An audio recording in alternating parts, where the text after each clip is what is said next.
देश की राजधानी दिल्ली में जिस तरीके से घोटाले हो रहे हैं, जिस तरीके से स्कैम हो रहा है, वो सवाल सीएम रेखा के साथ साथ डबल इंजन और ट्रिपल इंजन की सरकार से भी है। क्योंकि उन्हीं के राज्य में, उन्हीं कानून व्यवस्था के बीच में, वीआईपी एरिया के बीच में किसी जज के बंगले पर नोटों की गड्डी जल जाती है, उसका आता पता नहीं होता। उन्हीं के राज्य में हजारों झुग्गियाँ उजाड़ दी जाती है, कोई जवाबदेही नहीं होता है। कोर्ट का स्टे देने के बावजूद कोई किसी को डर नहीं है। वही सीएम रेखा, दरअसल उनको झटका भी लगा कि जब केजरीवाल को वो गाली दे रही थी तो वो दरअसल 60 लाख का अपना महल बना रही थी, माया महल। पीडब्ल्यूडी ने इनका पूरा जो है ब्यौरा भी दे दिया, लेकिन उसके बाद फिर रोक लगाना पड़ा जब छिछा लेदर हुआ कि भाई दूसरे को आरोप लगाते हो, हंसते हो, लेकिन अपने खुद जो है माया महल बना रहे हो। शीश महल को लेकर केजरीवाल को कितना नहीं गाली दिया गया और वो सुने भी। तो दर्शकों, आज इस वीडियो में समझेंगे कि किस तरीके से जज यशवंत वर्मा का मामला जो है वो सच कैसे लोगों के सामने आएगा, जांच कहां तक पहुंचा है, संसद पार्लियामेंट शुरू होने वाला उसमें महाभियोग आएगा, और दूसरा समझेंगे कि किस तरीके से देश की राजधानी में जज है, सुप्रीम कोर्ट है, हाई कोर्ट है, एक से बढ़कर एक फैमिली कोर्ट है, कानून व्यवस्था है, एजेंसियां हैं, तमाम चीज़ होने के बावजूद ना तो प्रदेश के मुख्यमंत्री को खौफ है और न ही वहाँ के जज यशवंत वर्मा को खौफ है कि कानून व्यवस्था से नहीं वो डरते हैं। अगर वो डरते तो आज वो जेल में होते। हम यही तमाम चीज़ आपको खोलकर बताते हैं। सबसे पहले रुख करते हैं सीएम रेखा का। सीएम रेखा जी जिस तरीके से वो बुल्डर चलाई, 2500 रुपया महिलाओं को नहीं दी, न ही उनके गैस सिलेंडर के दाम कम किए, तभी लोगों को समझ में आ गया था कि ये भी उसी तरह से काम करेंगी जिस तरीके से बाकी मंत्री और नेता शपथ की कुर्सी ग्रहण कर लेते हैं और उसके बाद तमाशा और रंग दिखाना शुरू कर देते हैं। वो महिलाओं के साथ धोखा उन्होंने किया किस तरीके से, वो हम आपको बता देते हैं। देखिए, चुनाव से पहले उन्होंने साफ शब्दों में कहा सीएम रेखा जी ने कि हम 2500 देंगे, गैस सिलेंडर के दाम आधे कर देंगे और क्या क्या नहीं करेंगे, अस्पताल बनाएंगे, स्वास्थ्य व्यवस्था ठीक कर देंगे, वगैरह वगैरह।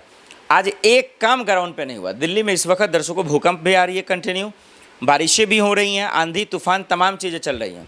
3 से 4 मंजिला घर भी गिर रहा, लोग उसी में दबकर कुचलकर मर जा रहे हैं। किसी को कोई संवेदना नहीं है। ये ठेकेदार कितना पैसा और करप्शन लेकर घर बना रहे हैं, कैसे बना रहे हैं, कोई इसका जवाबदेही नहीं है। और कोई अगर गरीब अपने कमाई से, खून पसीने की कमाई से घर बना रहा है तो उनको बुलडोजर से घर उजाड़ने में, तोड़ने में बड़ा मज़ा आ रहा है।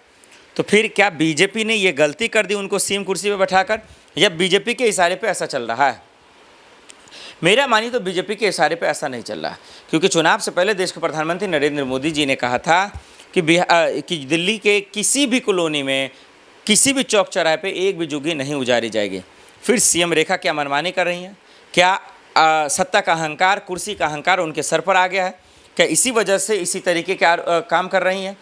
क्या मोदी जी से उनको डर नहीं लगता? क्या बीजेपी हाईकमान से डर नहीं लगता? नहीं लगता है, तभी वो बुलडोजर चला रही हैं। क्योंकि मोदी जी जो कह रहे थे, अगर वो सम्मान करती या डरती तो फिर उनके बातों को फॉलो करती, लेकिन वो ऐसा हो नहीं रहा। इसलिए दर्शकों, क्या बिहार की जनता ने गलती कर दिया? क्या दिल्ली की जनता ने गलती कर दिया? क्या दिल्ली वालों को धोखा मिल गया?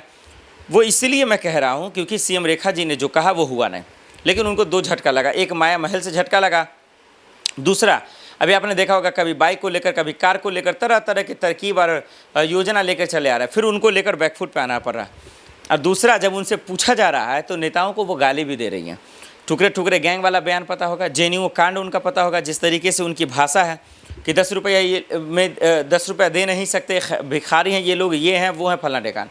और अपने भी भिखारी साबित हो गई, कह रही हैं भाई हमको दिल्ली वालों के लिए 2500 देने के लिए पैसे ही नहीं है, फंड ही नहीं है इतना। तो उसके लिए कंडीशन लिया है कि भाई ये होगा वो होगा, कानूनी पेच इतना लगा दिया कि लोग परेशान और हैरान हो गए।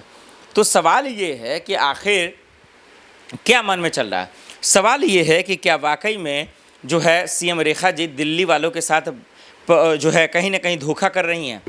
क्या वो काम नहीं कर पा रही हैं? और नहीं कर पा रही हैं तो इनका इलाज बीजेपी खुद करे, नहीं तो जनता आने वाले वक्त में तो कर देगी। लेकिन उसी के राज्य में डबल और ट्रिपल इंजन की सरकार और जस्टिस यशवंत वर्मा का कैमरे पे कबूलनामा न होना, सच न उगलना, ये कितना हैरान करने की बात है, आइए अब आपको बताते हैं।